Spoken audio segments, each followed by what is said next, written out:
Right, let's address the elephant in the room. Obviously, I haven't been on YouTube or social media recently, but that's because I've had a massive change up in my life which will benefit my magic journey from now onwards. Don't worry, gang. It's only me, Editing Chase. Hello. More information is gonna come in a later video. Don't you worry. On with the video. Obviously, if you've watched the channel, you'll know that I've just brought out my first book, Progression. Hello, sorry, Editing Chase again. My book is still available on my website if you so wish to get it. You're welcome. Now, back onto the actual video. And the whole book is on progressive anagrams, which is what this video is going to kind of be about if you can read the title.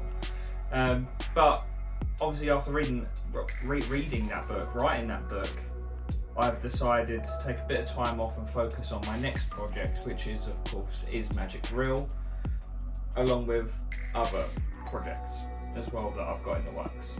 But like I said, this video is on progressive anagrams, so without any further ado, let's get on with the video. Can I hit the camera with this? I don't know. What? No.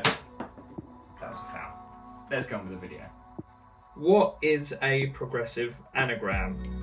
Progressive anagram is this. It's what you're seeing on the screen right now.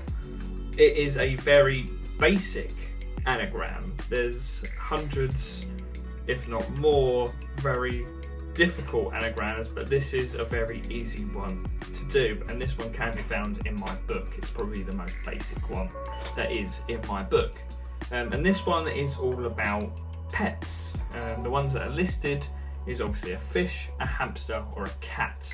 And I know what you're thinking. You're probably thinking that there's loads of other animals that aren't listed in this anagram, and you'd be right, especially the most common one, which is a dog. But there's a reason for that. In my book, with all the categories of all my anagrams, there's a list, and the list ranges from the least common thing named in that category to the most commonly named thing in that category, if that makes sense. In this case, for the pets, the most commonly named thing is a dog, and that's not in the anagram. And the reason for that is because I use that as a throwaway line or an instant hit. Think about it. If I throw out dog straight away, then I don't need to do an anagram. I don't need to memorize anagrams. I don't need to memorize difficult anagrams. So if I just make you, this won't work for you right now because obviously we're talking about it, but if I go to someone, think of any pet right now, go. You didn't think of the obvious choice like a dog, did you? If they say yes, that's an instant hit, I've got it. If they say no, then I go into the anagram. So like I said, this anagram is a very basic one. It only has two letters you have to remember, and that's A and C. If you follow to the left, that's a no.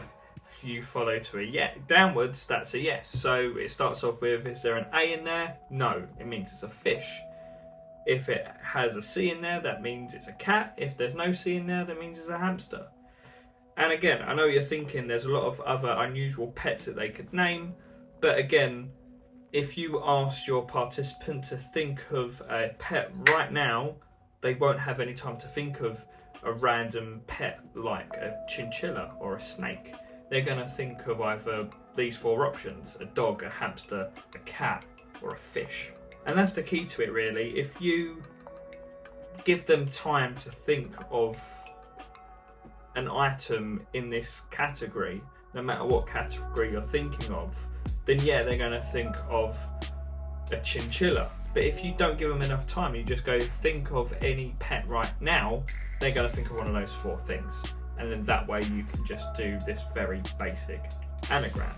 So if we are doing a really basic version of this anagram, I'll say, think of any pet right now.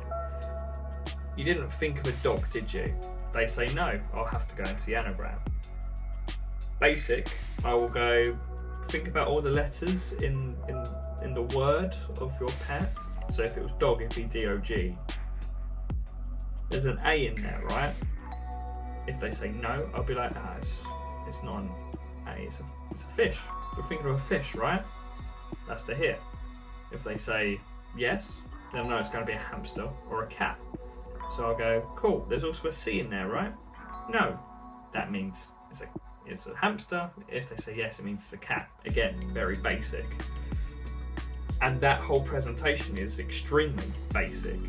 When it comes to progressive anagrams, the hardest part is not to make it look like you're just listing off letters, because that is essentially what you're doing. The hardest part of a progressive anagram is covering that you're just doing a progressive anagram, if that makes any sense. One of my presentations, which I love completely, is I make them imagine a chalkboard in front of them, and I make them hold out the hand they write with to the chalkboard, and I hold on to their wrist, and I say, imagine writing the word of your pet, but don't move your hands, just imagine writing it everywhere, over and over and over again.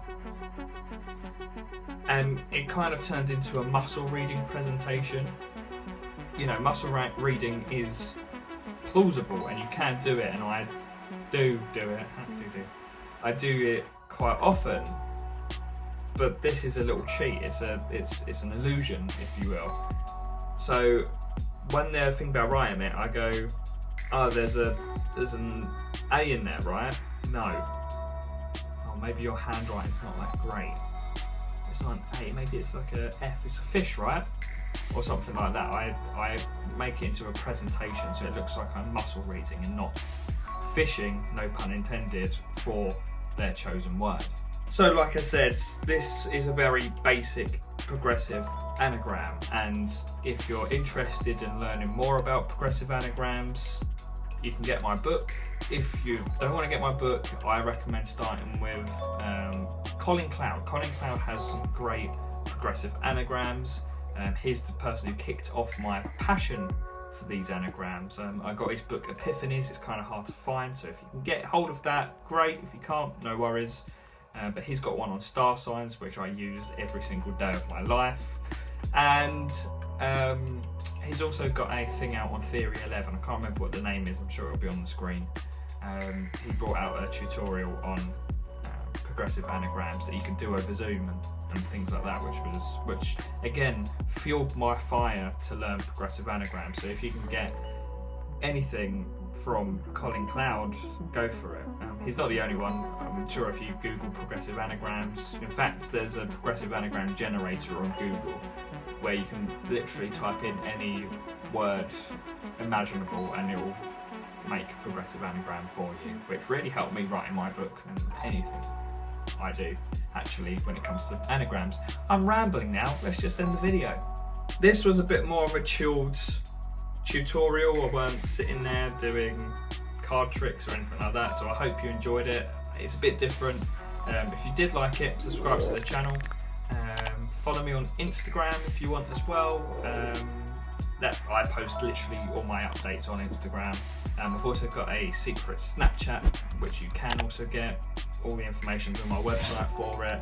And I do also have a TikTok.